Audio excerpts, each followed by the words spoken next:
This is Start, Grow, Manage, where we help managed service providers achieve the impact, freedom, and wealth you imagined back when you started your company.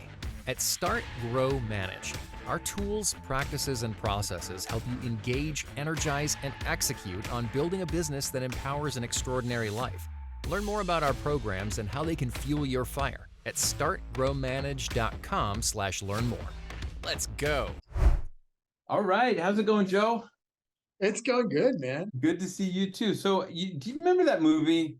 Let me see. It's got Danny De Niro in it. I think he's like this CIA. Yeah. Meet the Parents. Meet the Parents. And he's got, I don't remember who it is, Adam Sandler or somebody is. No, it's Scott. I can't remember his name But either. anyway, there's somebody else who's the soon-to-be son-in-law who is the complete opposite of Robert De Niro, and talking about like this circle of trust, you know, and bringing him into the circle of trust, which, you know, I thought was particularly relevant for today's conversation. Yeah. We want to bring people into the circle of trust without torturing them. So we've been talking a lot about upselling, man. Like that's kind of been the thing lately with all of our folks, right?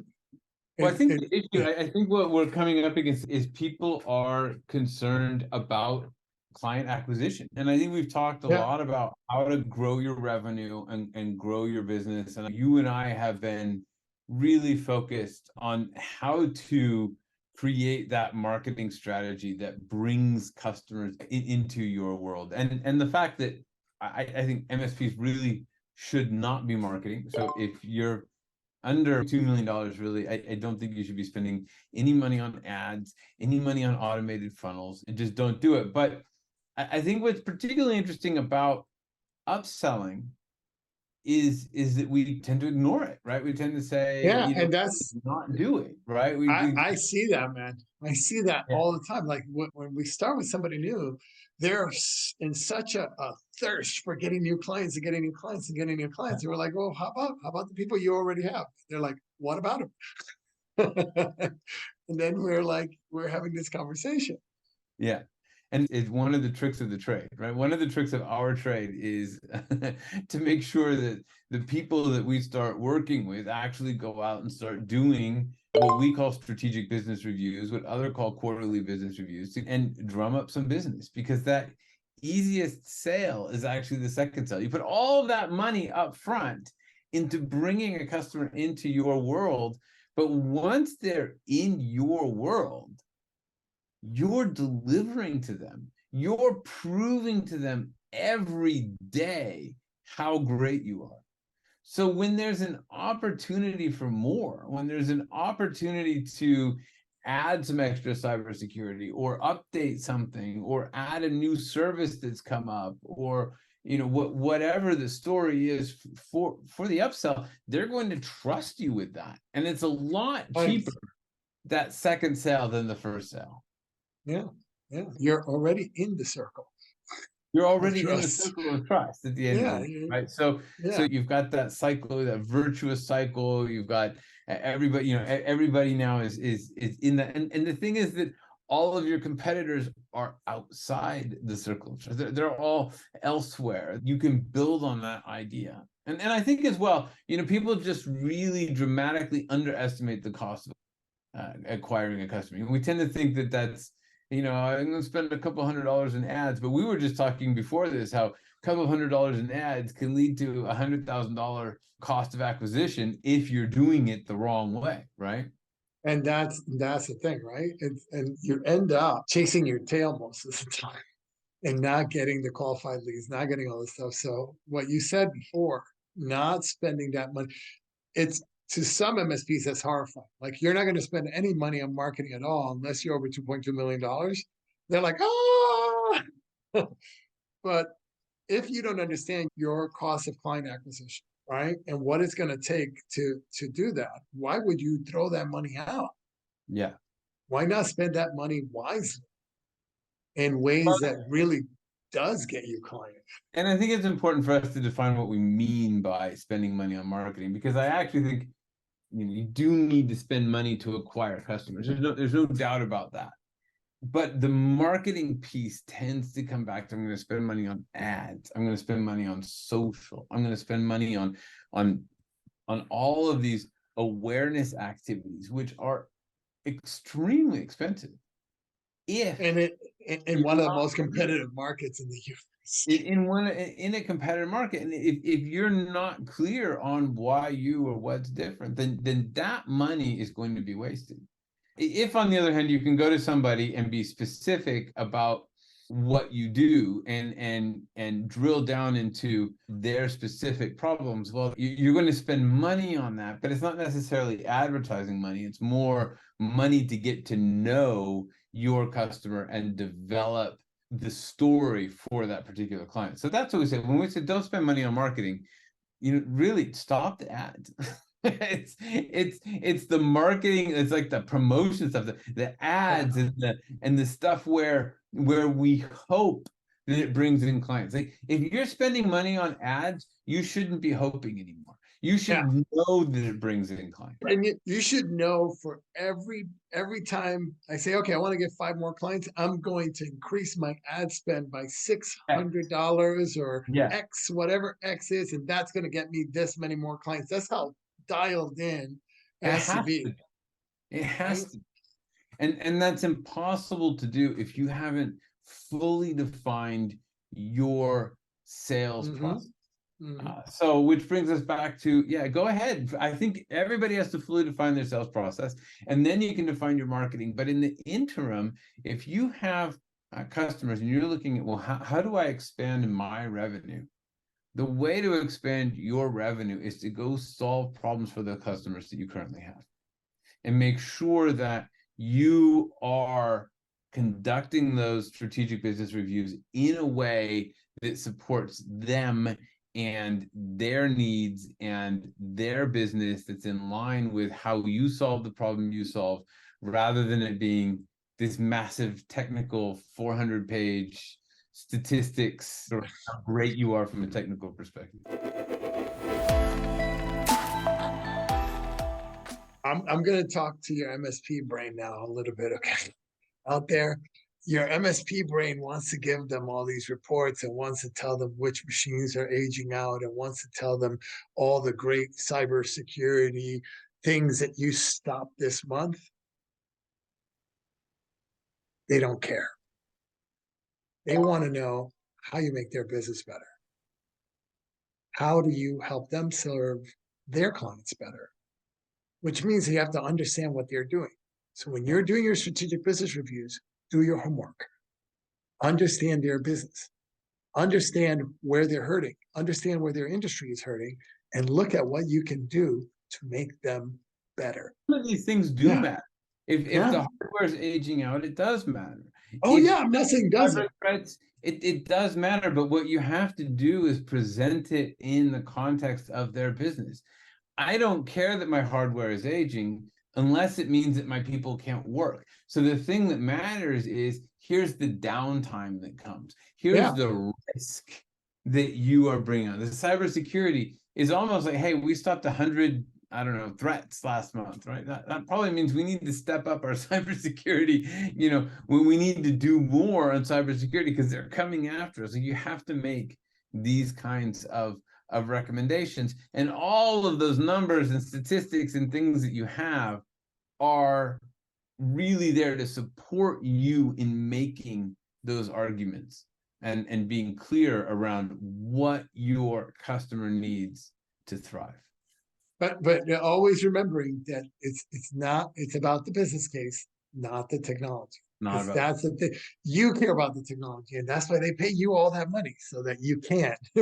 They care about their business. So that's where you're talking to them, you always come from. Another subject that's come up is this idea of customer profitability. And we talked about that a lot at our last summit. Yeah. And one of the concerns is, well, how do I know exactly, the profitability of each customer? And it is so difficult that it's probably impossible. Like, actually attributing real actual costs in your bookkeeping software to customers is a level of complexity that the vast majority of MSPs don't need, right? And what you're really trying to look at is that you look at all of the stuff that you are paying for, and you can think of those as fixed costs. And then there's the question of how much labor you're putting into each customer. And that tends to be the differentiating factor, is how much labor is each customer costing you. So you can really just look at the hours spent per customer, and that's going to give you a pretty good idea of your customer profitability at the end of the day. Yeah. Because you should be delivering a pretty standard set of tools. You should have a pretty standard pricing structure. So understanding the real cost, the real time, that real variable cost, that's the point where you can look at profitability. And one of the other things we talked about was just the pain in the ass clients. I think one of the reasons that people want to know their profitability is they want a justification for getting rid of their pain in the ass clients. Yeah. And one of the ways that we say you do that is increase your price, right? You increase your price, and what happens is those clients leave right away.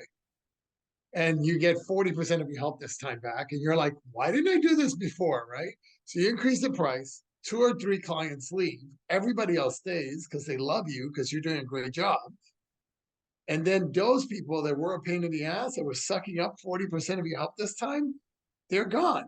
Yeah. And you're still making more money. They're gone because you get all your utilization back. And you get time back that you can use for other things. So one of the things that I like to remind people of, right, and we'll do it right here, is you have permission to get rid of your pain in the ass clients. You can get rid of them. You don't need QuickBooks to say that you have to, because the biggest cost is in your opportunity cost anyway. It's not in the cash that you're spending on them. So just get rid of the clients that are driving you nuts and focus on getting more of the clients that are really helping you add to your bottom line. So we actually had a great conversation with Scott Samborn, and he's the senior technology advisor at Bridgepointe, which, funnily enough, was a company he initially hired when he was an MSP. And then he joined them once he sold his MSP. And now he takes that experience to his work at Bridgepointe. And Bridgepointe has sort of an interesting business model. And this is where it comes back to that customer profitability, because what actually you're going to do is help you identify products, help you identify services that you can build into your solutions, that you can sell on to your customers. So these are things that you can bring into that SBR for that additional sale, right? These are things that you can add into your sales, like the product that you're selling, without it costing you a lot of money. Because even Bridgepointe, they get paid by the vendors, and they're going to help you figure these things out. And then all you do is you take that commission. So this is something that you can pass on. You get the recurring revenue from this product that gets sold into your customer, and you don't ever have to actually do the work. So you don't increase your cost at all. Yeah, in some of the cases, they even do some of the sales engineering with you, which really helps you. There's a lot of costs in sales engineering, and if they help, mitigate that cost, you start adding MRR that you're not doing work for. Life is good. Beautiful thing, right? Life is you're good. You're still getting checks from back when you were an MSP, right? I still get checks. I still get checks of significant checks, that happen every month from stuff that I sold 10, 15 years ago. That I do absolutely nothing. So I think the conversation with Scott is really an interesting one. I think that understanding how that business works, he's got some great stories around MSPs, MSP profitability, and how to grow an MSP. Well, let's go chat with Scott, shall we? All right, let's do it.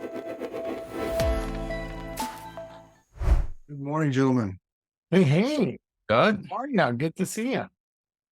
Likewise. How are you feeling? Living the dream. Well, that's good. In fact, Joe, the podcast you posted really resonated with me. Oh, tell me about that. I'm going to pull it up again just to refresh my memory because I've been going 90 miles an hour this morning. Let's see if I can find it here. Yeah, the 35K client acquisition. It was really interesting. When I owned my MSP, we did not spend enough on marketing. I don't think $35,000 is the right number, but you spend so much money on other things, but you never spend enough money on farming your existing client base to see who they're going to Yeah. bring to you. And doing the right thing too. You know, Yeah. MSP spend a lot of money on a lot of things. And sometimes what I've learned in the last year is they're not spending the right money on the right things. That's the key right there, my friend. That is the key right there. So Good, good, good. Scott, great to have you join us. Your experience in the MSP world is pretty impressive, but the thing that really allows me to trust you is really the fact that you like to ski, because that clearly puts you a cut above most of the population. Those of us who are on the mountain, we have a certain understanding. yeah, unfortunately, last year I didn't get to ski at all. The best year we've had in my life because I had spinal surgery last year. So I'm so excited to get back to skiing this year. Oh, that's painful. Yeah, last year out west was just phenomenal. And you're in Maine, right? The DC area. In the DC area. Because I ski, I like to ski in the west. So we go to Tahoe and we had something like 600 and some odd inches of snow. It didn't even all melt this summer. It was pretty phenomenal. Yeah, So I'm usually a Colorado, Utah guy. yeah, there you go. Saying they got dumped on last year too. It was brilliant. So hopefully this year, Scott, for both our sakes, we will continue to have lots of snow in those mountains out west. All right. Was there something else we wanted to? Oh, MSP stuff. Oh, Yes. No. I was about to say, hey, look, I want to go camping while you guys ski. So you are an advisor at Bridgepointe, and if I understand correctly, you guys help MSPs design solutions for their clients, right? That's a good way of saying it. I like to say we help companies buy technology better, stronger, and faster. Because I'm that old and I remember the $6 million man. But it's Right, exactly, Jim. like the service that you're doing for MSPs is I think about helping them understand who those value-added products or how they could become value-added resellers or incorporate things into their technology stack, right? So yeah, you can think of us as your chief technology procurement officer. What Okay. we do, we work with the MSPs to help them provide solutions to their clients that they either don't provide or don't want to provide. For instance, in my MSP, we didn't want to deal with telecom. We didn't have expertise in it. Calling the phone company was a pain in the butt, and it just led to frustration. So when I met the guys on my team now, back in 2012, and they said, no worries, we take care of all that. That was like a marriage made in heaven for us. I don't have to deal with VoIP. I don't have to deal with calling my local. I get paid for it. And they get paid for it. Well, that's the nice thing is Bridgepointe doesn't charge anything. There's no cost to working with Bridgepointe because we get paid by the supplier. Oh, that's So when your client is moving and you need to get a new circuit in their new office, all you do is you call us up, you tell us some basic information about what the client needs. We'll come back with all the vendors that are able to supply that service to that client at that location. You help the client decide which one they want. We can negotiate on price on the client's behalf.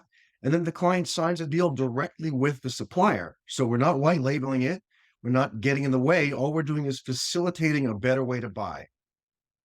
See, I think that's great. One of the things that we talk a lot about is having those strategic business reviews where you identify some of those issues and problems that clients have. And so being able to come to that table with some new stuff, with some solutions, it's the relationship that the MSP has with their client, but it also brings them more money, right? It also blocks competition because let's say they're buying a new phone system.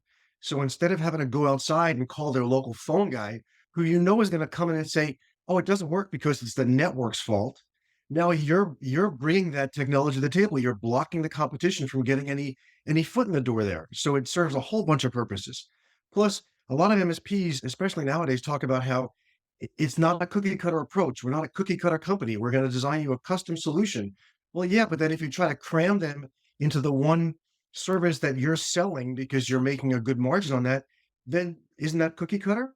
Yeah. Whereas if you can come to them and say, okay, we have these 12 providers And here's why this one is better for you. And even though this one is in the Gartner Magic Quadrant as being the best solution, it's not the best for you because of XYZ. Then you're really providing them a custom solution and helping them solve their problem. I was saying, speak our language, because that's the thing, right? It's helping them solve their problem. The next question I was going to ask you, so, what does it take to make a client happy? I'm going to guess that you're going to say solving their problem. More often than not, I hope it's solving their problem because that's what we try to do. Sometimes it's buying them a drink too, but we can talk about that in happy hour. But that's a different problem, Scott. It doesn't mean that it's not solving a problem.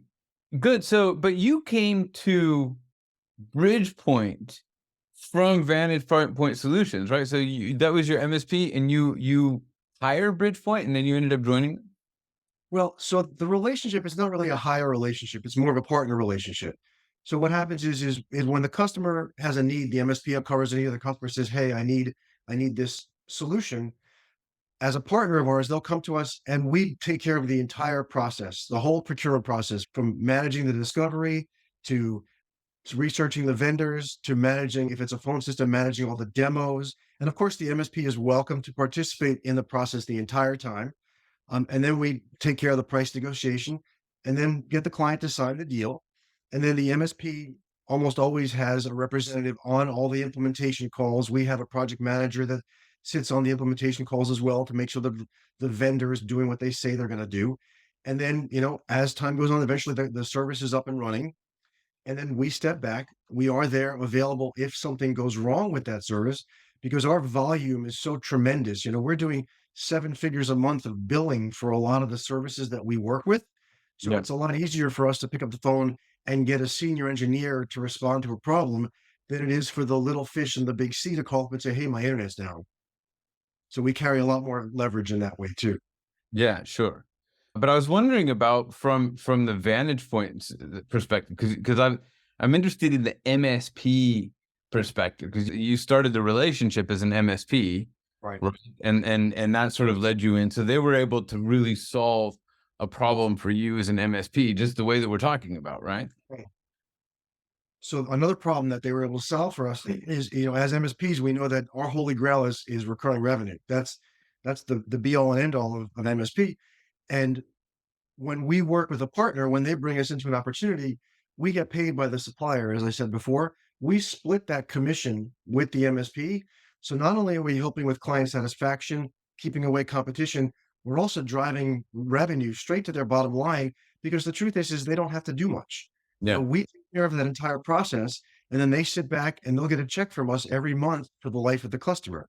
That's brilliant, right? I mean, Joe, you're still getting checks from your MSP days, right? I still get checks from back in the MSP days. I haven't been an MSP in 5-6 years, right? Including that bought my MSP, they're still getting checks from clients that we hadn't dealt with in 5 years, because the folks at Bridgepointe are still working with them. Their circuits come up for renewal. There's still commissionable activity on that account. So they're still getting a check every month, even though we haven't talked to the customer, or we're no longer VantagePoint. The company that bought us is now getting the check. So I'd like to ask you a little bit about VantagePoint, because I think you have a really interesting experience in growing and selling an MSP, right? That you sort of had a full life cycle experience at VantagePoint, right? It depends on what you mean by that. Well, so if you define the term, Jeff, then I can tell you whether or not. So what I was thinking, you sort of like, you started it, and then Joe said you had some partner issues, and then you eventually sold it, and it's sort of interesting that the whole process. It's like something that we all face in every single one of these businesses, right? I don't know that I would call it partner issues. I mean, I had 2 partners, and we were thinking about selling. We were entertaining it. We saw that the numbers were, in the industry were really, really good. Yeah. And, we were all at separate points in our lives. We were all different ages. And a company approached us and offered us the number that we were looking for. And it made it worth our while. And it wasn't a difficult transaction. It was a long transaction, because they bought 2 other companies at the same time. Yeah. So, it took a little while, but then we closed, and it's been great. And I still have a relationship with the company that acquired us. It's a great bunch of guys. I think all of our employees are still there, and they now have 7 or 8 offices around the country that they can interface with. So they're growing. I'm growing in a new position and I'm able to help MSPs in ways that I would never have imagined before. I look at it as a win-win. So did you imagine selling this from the beginning? Did you structure VantagePoint from the beginning as a saleable business? Yes, I would say yeah, because my kids have no interest in going into the business. Yeah. And my one partner that also had kids, they were not interested in going to the business. So we knew that the time was going to come when we were going to sell. Absolutely. It was just a matter of getting the right deal. We had looked at it a couple times. We had gotten offers in the past that, didn't work out for whatever reason. And this one, it was the right money at the right time, and it worked out really well. So, but we get a lot of questions about how to create a saleable business. Like, how do you structure to sell? Like, how do you we get that question come in through at least once a month in some way, shape, or form. It's always in a different form, but the bottom line question is, how do you structure to sell? And generally from somebody who looks very tired. I gotta get out, man. How do I sell this damn thing? I think the first thing is making sure your books are in order. That's the first thing. Making sure your books are in order. We were a member of a peer group for a bunch of years, and I think that helped us sort of structure our books with an eye towards eventual sale. Yeah. That was great. Plus making sure that your EBITDA and your recurring revenue is strong as well. If you're not making a margin on something, then why are you selling it? And that's actually something that I've seen a lot in the last year, having come over to Bridgepointe, is that a number of MSPs, they have these tools in their tech stack, but they're not making any money on them. Yeah. So why not outsource that? You tell your customers to outsource their IT to you. Why not outsource that service that you may not be making enough margin on? If you come and get it through Bridgepoint, then hopefully we'll get you a better price and you'll be making commission on it. So right away, your margin is going to get better.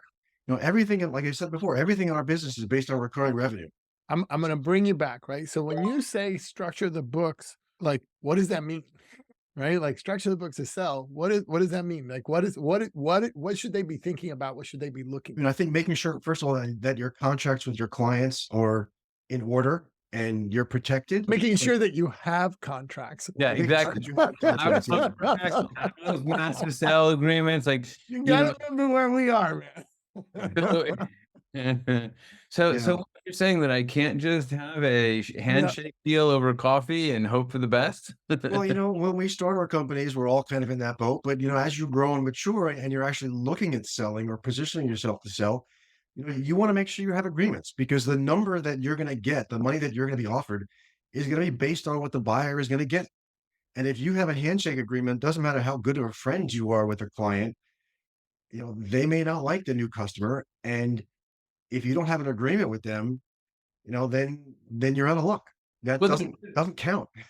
There's also no way for the buyer to then calculate the benefit to them, because if there is no contract, if there is nothing that says, okay, this person's going to be with us for 2 years, they've been with us for 5 years, they're in a contract for this length of time, and this is the expectation that we have that they will continue, and that is based on the churn as we've calculated it over the last 5 years, that's a story you can tell. If you go around and say, hey, we've got a bunch of customers and they make money, and to your point, half the time you don't even make any money off of them because you're not charging enough money, or you haven't optimized the products that you're selling, that makes it really hard to sell, right? We look at that on a quarterly basis. We look at how profitable each customer was. Yeah. And if a customer wasn't profitable enough, we would have to meet internally and discuss, what do we do? Is it not the right customer for us? Are there things that we're not doing correctly? Or are they just generating too much noise? And if they're generating too much noise, meaning too many tickets, we're spending too much time on them, then how do we fix that? So, and then when we actually got very close to closing, we had to look at all of our contracts and say, okay, this contract it's a 3-year contract. It's coming due in a year. Can we extend it? Or we got a letter to like our top 20 clients. We sent them out a letter that says, hey, this is what's happening. Are you going to stay with us? Were there any things that we need to know about? And all 20 signed. We were very fortunate in that we had a great relationship with all of our clients. So we didn't lose any clients as part of the transition. We know of companies that left their MSP when they sold, because we picked up over the years customers like that. Yeah. Yeah, and I think so. Part of what you're saying is not only is having your contracts in order crucial, but having your delivery mechanism, how you deliver the services to the client, so that there isn't all that noise. That is also a critical piece to have in place if you're going to sell. Like as you're getting prepared to sell, you want to make sure that the delivery model is so freaking, in Jeff's famous words, tickety boo. I heard that one Gotta before. have lickety boo processes, because if you don't, you do not know your customers. Well, that's true. And, we've all been talking for years about KPIs and dashboards. Well, implement it. Take the time to understand, what is your revenue comprised of? What are your technicians spending their time on? There's a lot of information in your PSA. Use the tools to understand what you have. Beautiful. Yeah, and we just find so often people don't understand the revenue side. They don't understand how the revenue, like you say, is built up. They're not sure what their costs are. And whether you want to sell the business or not, it's very difficult to actually manage it and make sure that you're making money if that's the case, right? Because you just don't know. So many people, they just don't pay themselves because they're not making any money, because they're not sure how to make money. Their prices are too low. They don't have the right products, but they haven't gone through the analysis to really understand that. And that's what I think when we talk about getting your books in order. I think part of getting your books in order is just having some of that clarity, that where the money's coming from, where it's going, and what some of your options are. Right. And I think that when you do that, you're going to realize, if your books are a mess now, you're going to realize that your clients are not probably your ideal clients, because you're so busy, doing everything for them, that you're going to realize that, I need to get some clients that are less noisy. Yeah, I love that, actually. I'm going to borrow that, less noisy clients. We have an idea as to what that means. What would you say, like, what makes an ideal client for you? How does somebody become an ideal client? The best client is the client that does everything you tell them to do, right? If you say, hey, you need this, they're like, okay, I understand why I need that, and let's go. Yeah. What I found is, unfortunately, a lot of the smaller clients are just as needy as a larger client. So, a 10-person firm generates as much in terms of the tickets as a 50-person firm. So obviously the 50-person firm is much more profitable. There comes a time, and we went through this as well, where we were not looking for the smaller clients. We said, okay, our minimum monthly cost is this. If you're willing to pay it, great. If you're a 5-person company, you want to pay that, fantastic. Otherwise, we're not the right company for you. As you grow and mature, you're going after a different market. Did you guys define a niche at all? Did you get specific about whom you were selling to? At some point, we had a number of customers in the property management space. Here in the DC area, there's a lot of buildings, and it was a huge market, really focused on it. But we ended up with a lot of clients in that space. But we were more generalists. And, in hindsight, there's riches and niches. So I'm thinking maybe we should have focused on an area. Well, so that's what we find, right? Because we started this conversation even before we were recording, talking about marketing, and the fact that MSPs don't market enough. But one of the things that we've discovered is, if you're marketing without defining a niche, if you don't know exactly whom you're selling to and have an exact sort of process defined, then marketing is really hard, because otherwise you're just marketing to everybody. You're like, hey, anybody in the area, if you want IT stuff, I do IT, come get it. Exactly. And you can't, there were just two of us and nobody knows what we said. Imagine you've got 30 million companies out there, everybody shouting at the same time. It's really hard. Absolutely. I mean, you can throw all the spaghetti in the pot up against the wall, and some of it's going to stick, but is it the spaghetti you want? Is it the spaghetti you want, and can you plan it, right? If you want to sell a business, you need to say, this is where we're getting clients. This is where the next 10 clients are coming from. Here's the pipeline. That's part of defining what your processes are. You have to have a sales process. You have to have a marketing process. You have to have a ticket process. You have to have a resolution process. And back to what Jeff was pointing to, that noise comes from having all these disparate types of clients. That you could deliver a better service to the smaller company that creates less noise if you're a specialist, because you know what their problems are in advance and you can fix those problems. Yep. Problem is that when you onboard 10 different 10 user companies, you're in deep doo-doo because they all have their needy. But if they all have the same problem, you fix it once, then you just replicate. And you fix it Right, once, and- then you just replicate. Yeah. And they all have different applications too. So how many applications can you learn? You know, you can have your accountant firm applications, your legal firm applications, your trash hauling application. You know, how many applications are you going to master? You can't.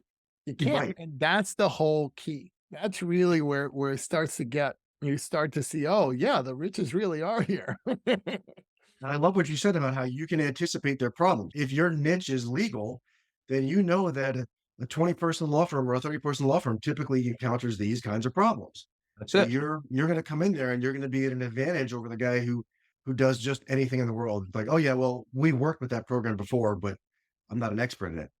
Yeah, no, going into somebody and saying, yeah, I've heard of that, but I don't really know how to support it, and I'm not so sure, but I can make sure your email works, is not a compelling sales proposition. I think as well, it does seem, you brought up a point that it seems daunting to identify these things. I think it seems daunting to identify a niche. I think it seems daunting to identify a process. And I think that's because we're used to taking action, to being in action, to doing things now. And this requires some of that mental processing that comes beforehand. But the end result is it's so much easier to sell and deliver, and things work better. So it's like, it feels daunting up front, but then you find out it's actually not that hard. And when you do it, the advantages are just a millionfold. And a lot of times you're selling it to your clients as a service anyway, whether it's HIPAA compliance or some other compliance. That's all documented processes, right? I mean, that's what that compliance is. So if you're selling it to your clients, take the time and do it for yourself. Yeah. And then I love the idea of, you need some extra products. You need to add something to your list. You need something to solve more problems for your client. Well, you go to Bridgepointe and find some of those solutions that you can bring in, have a strategic business review, and talk to them about how you can solve that voice problem with this great solution, and create some recurring revenue that way. Very true. Absolutely. We're here to help. That sounds great, Scott. Hey, thank you so much for spending your time. Any parting thoughts for MSPs on how they should think about growing their business, on what they should be doing in order to get to that next level of growth? Take a look at what you have now, where you are now, and have an idea of where you want to be, and then document. Yeah, well, you're preaching to the choir over here. We're certainly big on Scott, thank you very much. If someone wants to work with you, where do they go, Scott? My first initial last name, S. Samborn, at bpt3, the number 3.net. Okay. Well, we will also put that in the show notes and make sure that people have access to it so they can come check you out and get some of those cool products to resell. And on that, thanks, Scott. Appreciate it. Thanks, Jeff. Thanks, Joe. Thanks, Scott. And remember, all of you out there, and you, Scott, and even you, Jeff, Really meet are loved. Okay. Bye, y'all. Thanks for joining us, and a special thanks to our subscribers. Consider becoming one right now and tap into our insights and instincts to help drive your business vision and success. Remember, you didn't start your business to feel frustration. You started it for freedom. We can help you discover the impact, freedom, and wealth you always imagined. Learn more at startgrowmanage.com/learn more.